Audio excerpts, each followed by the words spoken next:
Welcome to NN news బులెటిన్ల ముందుగా headlines.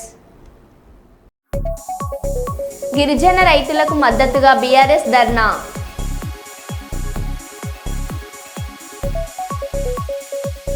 Kadapa పెద్ద దర్గాలో హీరో రామ్ చరణ్ ప్రార్థనలు.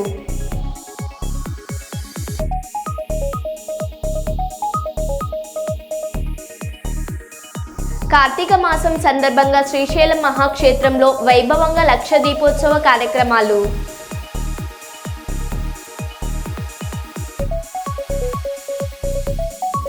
ఉమెన్ డెవలప్మెంట్ ట్రస్ట్ ఆధ్వర్యంలో వైద్య పరీక్షలు.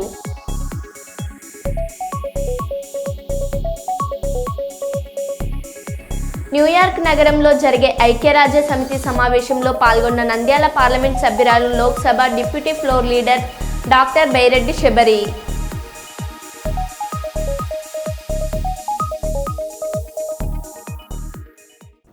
ఇక వివరాల్లోకి వెళ్తే, కార్తీక మాసం సందర్భంగా శ్రీశైలం మహాక్షేత్రంలో వైభవంగా కార్తీక దీపం, పుష్కరిణి హారతి, లక్ష దీపోత్సవం కార్యక్రమాలు జరిగాయి. ఈ సందర్భంగా పుణ్యక్షేత్రానికి భక్తులు అధిక సంఖ్యలో హాజరైనారు.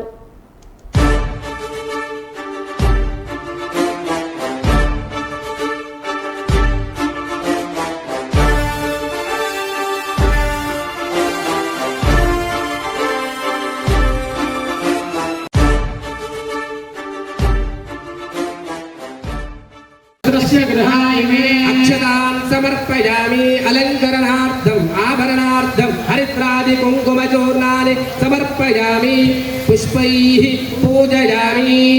ॐ निधनपतये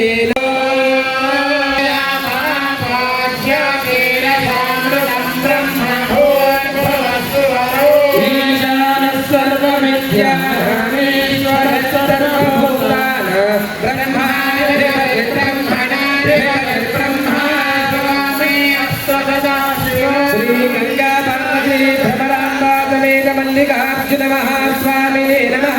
तव पादारविन्दयोः सुवर्ण दिव्य मंत्र पुष्पाञ्जलिं समर्पयामि. आत्मप्रदक्षिण नमस्कारान् समर्पयामि. छत्रमाच्छादयामि. ఏడుకొండలవాడ వెంకటరమణ గోవింద గోవింద. స్వస్తి ప్రజాభ్య పరిపాలయంతాం న్యాయేన మార్గేణ మహీం మహీ.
గ్లోబల్ స్టార్ రామ్ చరణ్ కడపలో పర్యటించారు. డైరెక్టర్ బుచ్చిబాబుతో కలిసి పెద్ద దర్గాను దర్శించుకొని ప్రార్థనలు చేశారు. దర్గా పీఠాధిపతి ఆయనకు ఘన స్వాగతం పలికారు. అనంతరం రామ్ చరణ్ బిల్డప్ సర్కిల్లోని విజయదుర్గ ఆలయానికి వెళ్లారు. తన తదుపరి మూవీ స్క్రిప్ట్ను అమ్మవారి పాదాల వద్ద ఉంచి పూజలు చేయించారు. తమ అభిమాన హీరోను చూసేందుకు ఫ్యాన్స్ భారీగా తరలివచ్చారు. రామ్ చరణ్ రాకతో కడపలో సందడి నెలకొంది.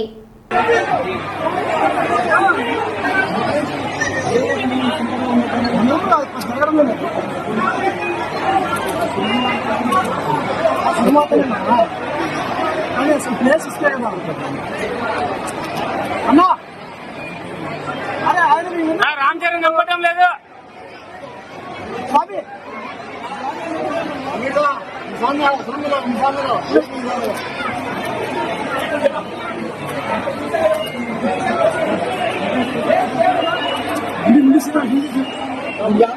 తీసుకెళ్తాను.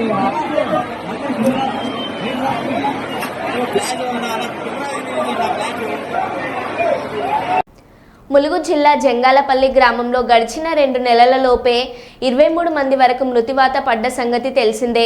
అయితే గ్రామంలో బొడ్రాయి దేవత ఆగ్రహంతో ఉందని, శాంతి పూజలు చేయాలని కొందరు వాదిస్తుంటే మరికొందరు ఏదో కీడు దయ్యం తిరుగుతుందని అనుమానంతో బిక్కుబిక్కుమంటూ గడిపారు. మరికొంతమందికి మా గ్రామానికి ఏ గాలి సోకిందో చెప్పాలని ఊరు పెద్దలు, వేద పండితులు చుట్టూ తిరిగారు. అయినా ఫలితం లేకపోయింది. ఆ మాట ఈ మాట మీడియా రూపంలో బయటకు రావడంతో కొంతమంది అలాంటిది ఏమీ లేదని, కావాలనే మీడియా ఎక్కువ చేస్తుందని, గ్రామానికి చెడ్డ పేరు వస్తుందని అంటున్నారు.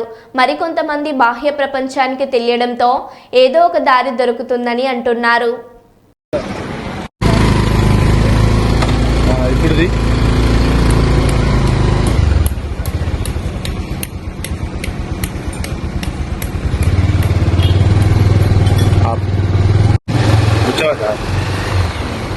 చెప్పిందా ఏగండి చాలు.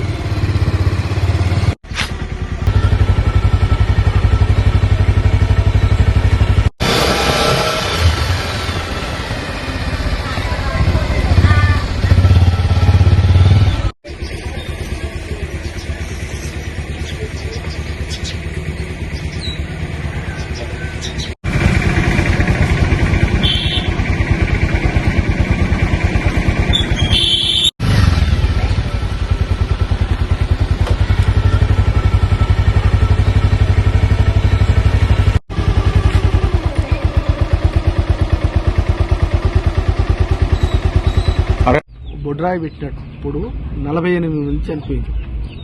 ఇది బొడ్రాయి లోపమా మరి ఏదన్నా ఈ వర్షాల లోపమా ఏంటిది అని మేము అనుకున్నాం.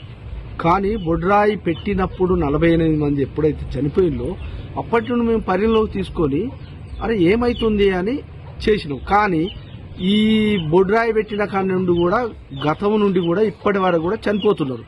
కానీ ఈసారి 25 మంది హాస్పిటల్ పోతే ఇద్దరే వచ్చి 23 మంది చనిపోయింది. అరే ఇది మరేమన్నా బొడ్రాయి లోపమా లేదా ఏమన్నా ఈ కాలువల లోపమా, పారిశుద్ధ లోపమా అని మేము మదన పడుతున్నాం. కానీ జంగాలపల్లిలో బొడ్రాయి పెట్టిన కానుండే ఈ లోపం జరుగుతుందని బయటి వంటలకు కూడా పోయినాం.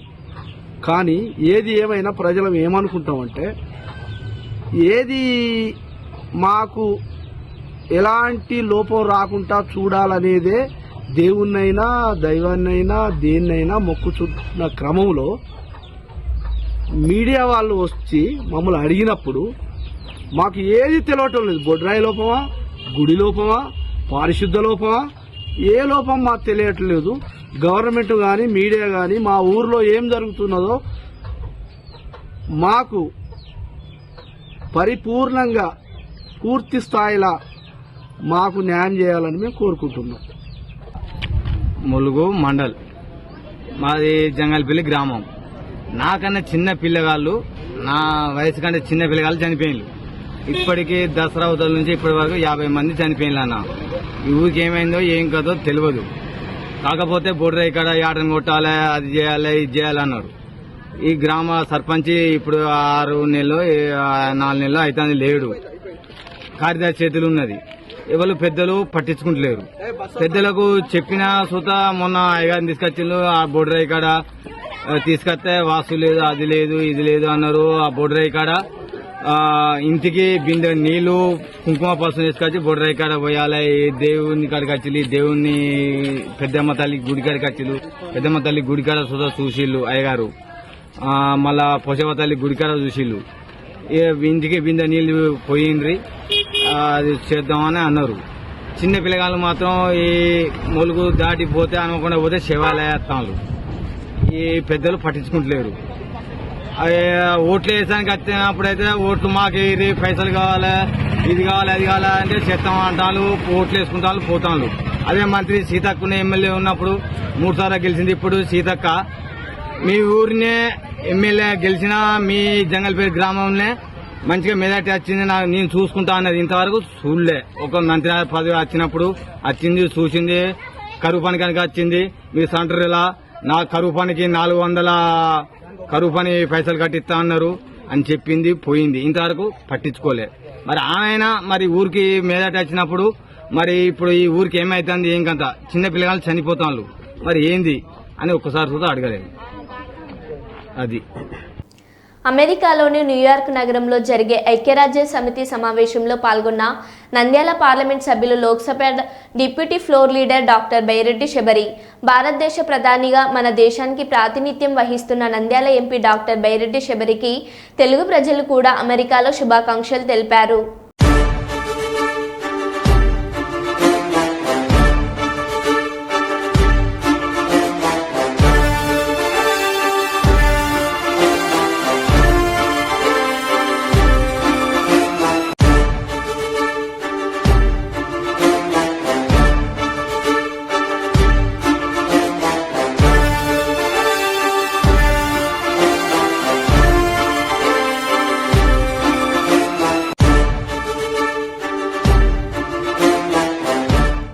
తెలంగాణ రాష్ట్రంలో హైదరాబాద్ తర్వాత అతిపెద్ద మహానగరం వరంగల్ రాజధానికి 150 కిలోమీటర్ల దూరంలో ఉన్న ఈ మహానగరానికి 45 ఏళ్ల తర్వాత విమానయోగం రానున్నది. కేంద్ర రాష్ట్ర ప్రభుత్వాలు ఉమ్మడి ముందుకు రావడంతో వరంగల్ జిల్లాలోని మామ్నూరు విమానాశ్రయ నిర్మాణానికి అడుగులు వడవడిగా పడుతున్నాయి.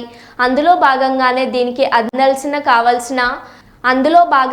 దీనికి అదనంగా కావాల్సిన 280.30 ఎకరాల భూసేకరణ చేపట్టాలని రాష్ట్ర ప్రభుత్వం వరంగల్ జిల్లా కలెక్టర్కు ఆదేశాలు ఇవ్వడంతో పాటు 205 కోట్లు మంజూరు చేస్తూ ఆదివారం ఉత్తర్వులు జారీ చేసింది.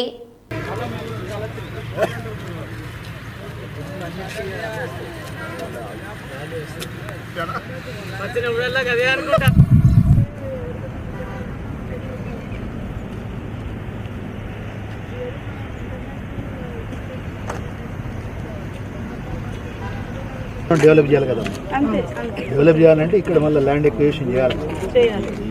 సో వీళ్ళని ఇక్కడ ఒకవేళ ఇప్పుడు మనం ఇది చేస్తే వీళ్ళు ఇక్కడికి రావాలంటే రోడ్డును ఇట్లా ప్యారలల్ గా దీని వెనకాల రావాలి, ఇట్లా తీసుకొచ్చేసి దీనికి కనెక్ట్ చేయాలి. ఇది కూడా కొంచెం దీనికి చేసేస్తే చేసి మన అవసరమైతే ఇటు నుంచి కూడా ఒక రోడ్ క్లియర్గానే ఇస్తాము. మనం అన్నది అది దానికోసం. ఇప్పుడు ఈ 2 చూపించారు కదా, ఈ రెండింటిలో మీకు ఏదైనా ఓకే అంటే సీఎం గారు ఒక మాట అన్నారు, వెటర్నరీ యూనివర్సిటీ మనం ఎస్టాబ్లిష్ చేస్తామని అన్నారు. దాన్ని కూడా దృష్టిలో పెట్టుకోండి. ఇప్పుడు ఈ బటాలియన్ కూడా ఉంది కదా, మీకు రోడ్ సైడే ఉంది కదా, మీకు అదైతే ఇంకా మంచిగా రోడ్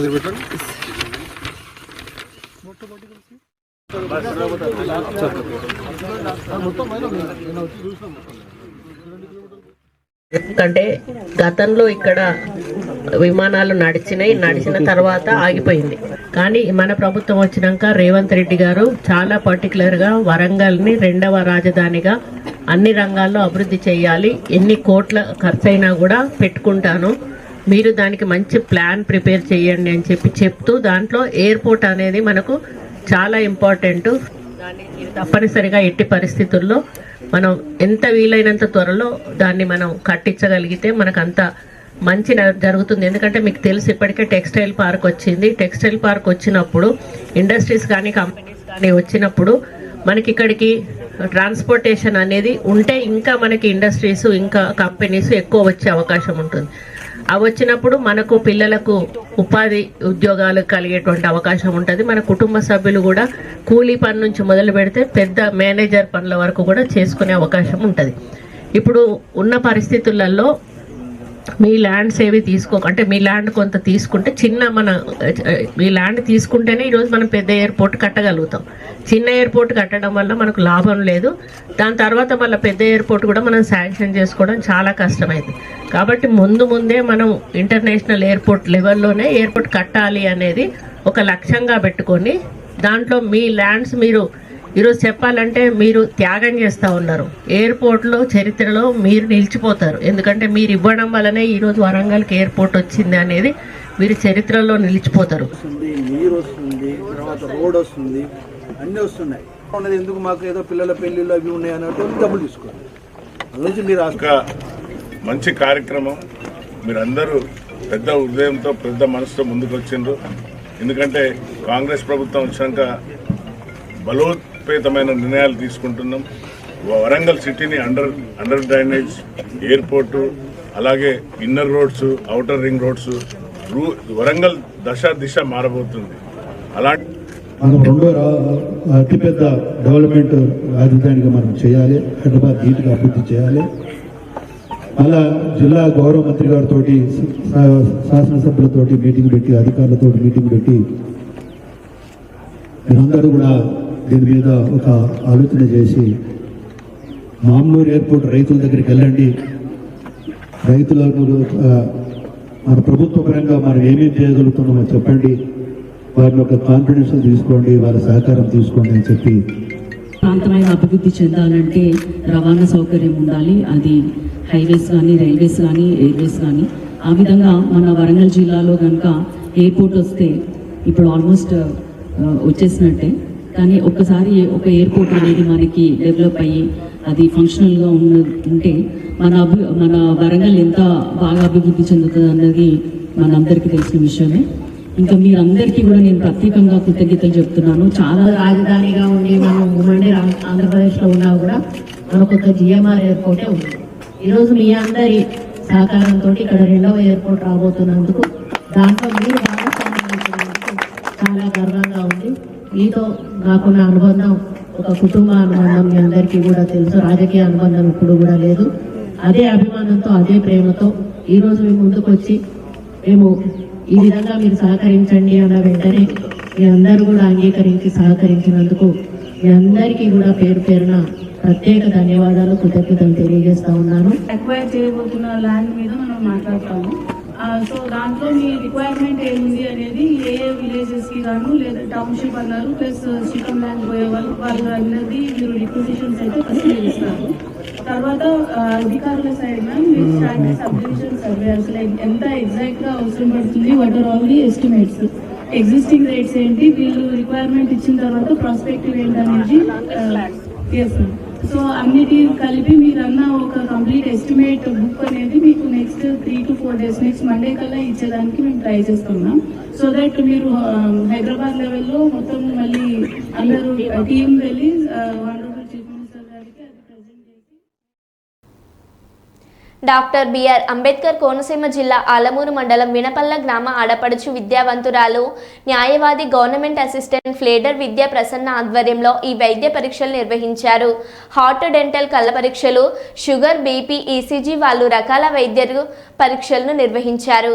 ఈ కార్యక్రమానికి గ్రామ సర్పంచ్ జనసేన నాయకులు సంగీత, సుభాష్, వంటిపల్లి సతీష్, గ్రామ ఉప సర్పంచ్ యనదుల శ్రీను, ఎంపీటీసీ పట్టాభి తదితరులు పాల్గొన్నారు.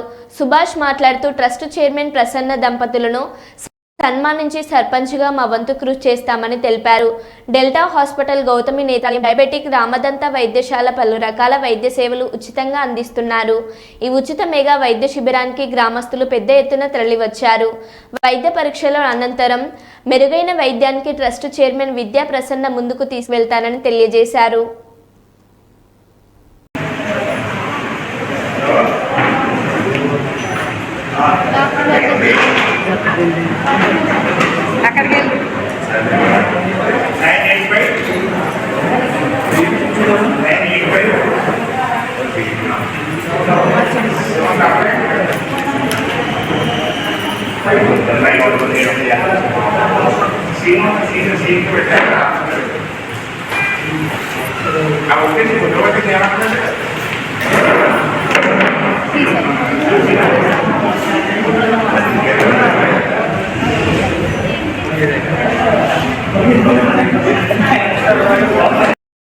మీరు ఉన్నారు కదా, చూసారా సార్ మీరు రాలేదా?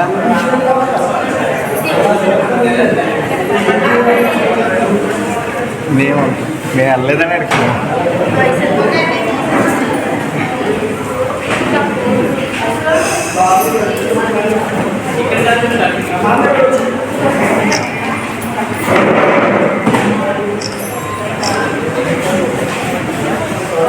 ఒకసారి కొడంగల్ నియోజకవర్గ గిరిజన రైతులపై అక్రమంగా పెట్టిన కేసును ఎత్తివేయాలని డిమాండ్ చేస్తూ పాలకుర్తి మండల కేంద్రంలోని రాజీవ్ చౌరస్తాలో బీఆర్ఎస్ శ్రేణుల రాస్తారోకో నిర్వహించారు. ఈ సందర్భంగా బీఆర్ఎస్ మండల అధ్యక్షుడు పసునూరి నవీన్, మాజీ జెడ్పీటీ ఫ్లోర్ లీడర్ పుస్కునూరి శ్రీనివాసరావు, మాజీ జీసీసీ చైర్మన్ ధరావత్ గాంధీ నాయకులు మాట్లాడుతూ ఫార్మా కంపెనీ పేరుతో కాంగ్రెస్ పేద గిరిజనుల భూములను గుంజుకునేందుకు కుట్ర చేస్తుందని ఆరోపించారు. భూములు ఇవ్వమని తేల్చి చెప్పిన పేద గిరిజనులపై అక్రమంగా కేసులు పెట్టి జైల్లో పెట్టడాన్ని ఖండించారు. లగచర్ల గిరిజనులకు న్యాయం జరిగేంత వరకు పోరాటాన్ని ఉధృతం చేస్తామని తెలిపారు. ఈ కార్యక్రమంలో బాలు నాయక్, గుగ్లోత్ పార్వతి, రాజు నాయక్, కొడకండ్ల మాజీ ఎంపీపీ జ్యోతి, పోషాల వెంకన్న గౌడ్ తదితరులు పాల్గొన్నారు.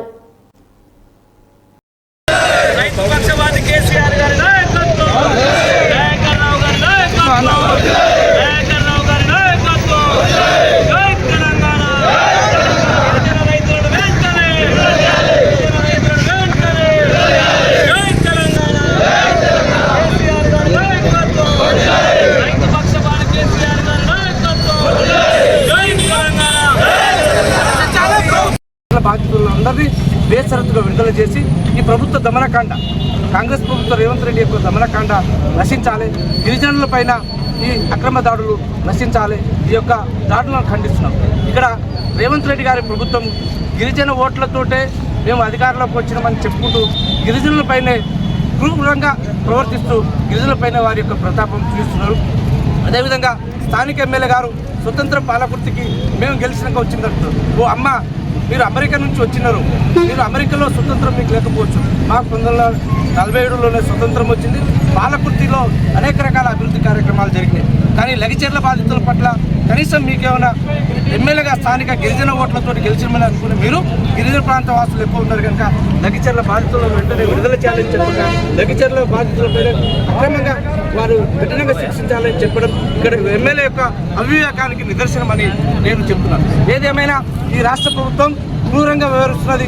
రాబోయే కొద్ది రోజుల్లో ఈ రాష్ట్ర ప్రభుత్వానికి ఘోరమైన విఫలం మా గిరిజన జాతి పైన ఎస్సీ ఎస్టీ రైతుల పట్ల ప్రవర్తిస్తున్న ప్రవర్తన, దుర్మార్గమైన ప్రవర్తన వీరితోటి పెట్టుకున్న ఈ ప్రభుత్వం త్వరలోనే కుప్పకూలిపోతుందని రేవంత్ రెడ్డిని హెచ్చరిస్తున్నారు. ఎమ్మిగనూరు నియోజకవర్గంలోని చేనేత కార్మికుల సమస్యలపై అసెంబ్లీలో మాట్లాడుతున్న ఎమ్మెల్యే జయనాగేశ్వర్ రెడ్డి. నమస్కారం. ఒక్క నిమిషం, ఒక్క సప్లిమెంటరీ. జయనాగేశ్వర్ రెడ్డి గారు ఒకేసారి చెప్పొచ్చు. ధన్యవాదాలు అధ్యక్ష. మా ఎమ్మిగనూరు నియోజకవర్గంలో చేనేత కళాకారులు ఎక్కువ అధ్యక్ష. గత ప్రభుత్వం, తెలుగుదేశం ప్రభుత్వం 2014-19లో ముఖ్యమంత్రి వర్యులు చేనేత కళాకారుల కొరకు ఏదైతే పట్టు పరిశ్రమ నుంచి సెరికల్చర్ ప్రతి చేనేత కుటుంబానికి 600 రూపాయలు, అదే రకంగా మళ్ళీ దాన్ని 1000 రూపాయలు పెంచి పట్టు మగ్గాల మీద సబ్సిడీ ఇవ్వడం జరిగింది అధ్యక్ష. 2019-24 గత ప్రభుత్వం వైసీపీ ప్రభుత్వంలో దాన్ని రంగులు మార్చినట్టుగా ఈ స్కీముకు పేరు మార్చి నేతన నేస్తామని పెట్టి 24,000 అంటూ డ్రామా మొదలు పెట్టింది అధ్యక్ష. నేను తమ ద్వారా మంత్రి గారిని అడిగేది, ఇక్కడ మన కూటమి ప్రభుత్వం ఏర్పడిన తర్వాత ఆ సబ్సిడీ ఏదైతే ఉందో దాన్ని పునరుద్ధరిస్తున్నారా? అదే రకంగా ఏదైతే సిల్క్ సబ్సిడీతో పాటు సబ్సిడీ రుణాలు చేనేత కళాకారులకు బ్యాంక్ లింకేజ్ లేకుండా కార్పొరేషన్ ద్వారా ఇచ్చేటువంటి ప్రతిపాదన ఏదైనా ఉందా?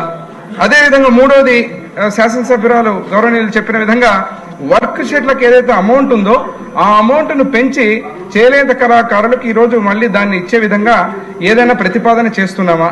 200 యూనిట్లకు సబ్సిడీ ఇచ్చి ఈ రోజు జీఎస్టీ తొలగించడం జరిగింది అధ్యక్ష. మన ప్రభుత్వం వచ్చిన తర్వాత దానికి తమ ద్వారా మన ప్రభుత్వానికి ముఖ్యమంత్రి వరకు చేనేత కళాకారుల తరఫున ధన్యవాదాలు తెలుపుతూ నేను అడిగిన ఈ 3 ప్రశ్నలు ప్రతిపాదన మీద ఉన్నాయా లేదా తమ ద్వారా గౌరవ మంత్రి వాళ్ళు సమాధానం చెప్పాల్సింది కోరుతున్నా అధ్యక్ష. శ్రీమతి జిల్లాలోని జైపూర్ మండలం మిట్టపల్లి గ్రామంలో ధాన్యం కొనుగోలు కేంద్రం ఏర్పాటు చేయకపోవడంతో రైతులు తీవ్ర ఇబ్బందులు పడుతున్నారని, వెంటనే మిట్టపల్లి గ్రామంలో ధాన్యం కొనుగోలు కేంద్రాన్ని ఏర్పాటు చేయాలని రైతు సంక్షేమ సమితి జిల్లా అధ్యక్షుడు కొంట్రంగి తరుణ్ డిమాండ్ చేశారు. ఈ మేరకు సోమవారం జిల్లా కలెక్టరేట్ కార్యాలయంలో జిల్లా జాయింట్ కలెక్టర్కు వినతి పత్రం అందజేశారు. ఈ సందర్భంగా తరుణ్ మాట్లాడుతూ, మిట్టపల్లి గ్రామంలో ధాన్యం కొనుగోలు కేంద్రం ఏర్పాటు చేయకపోవడంతో రైతులు పడుతున్న ఇబ్బందులను పరిగణలోకి తీసుకొని వెంటనే ధాన్యం కొనుగోలు కేంద్రం ఏర్పాటు చేయాలని కోరారు. లేని పక్షంలో గ్రామంలోని రైతులంతా కలెక్టరేట్ కార్యాలయాన్ని ముట్టడి చేస్తామని స్పష్టం చేశారు. ఈ కార్యక్రమంలో దుర్గం రంజిత్, దూట సతీష్, మానుగు శేఖర్, సెగ్గం వెంకటేష్, గోదారి సతీష్లు పాల్గొన్నారు.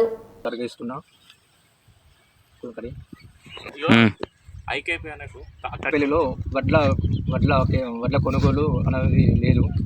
కావున మా మిట్టపల్లి ప్రజలందరూ వడ్లు అమ్ముడు పోలేక గత 15-20 రోజుల నుంచి వెళ్ళి వడ్డులారం వెళ్ళుకుంటారు. ఏం పనులు చేయక వాళ్ళు ఇబ్బందులు పడుతున్నా వడ్లకు ఏం పనులు పోకుండా ఇక్కడనే మిట్టపల్లిలోనే వడ్లను చూసుకుంటూనే మిట్టపల్లిలో ఉంటున్నారు. దీన్ని ఖచ్చితంగా లీడర్లు కానీ అధికారులు కానీ ఖచ్చితంగా స్పందించి వడ్ల కేంద్రం స్టార్ట్ చేయాలని చెప్పి మేము కోరుకుంటున్నాం.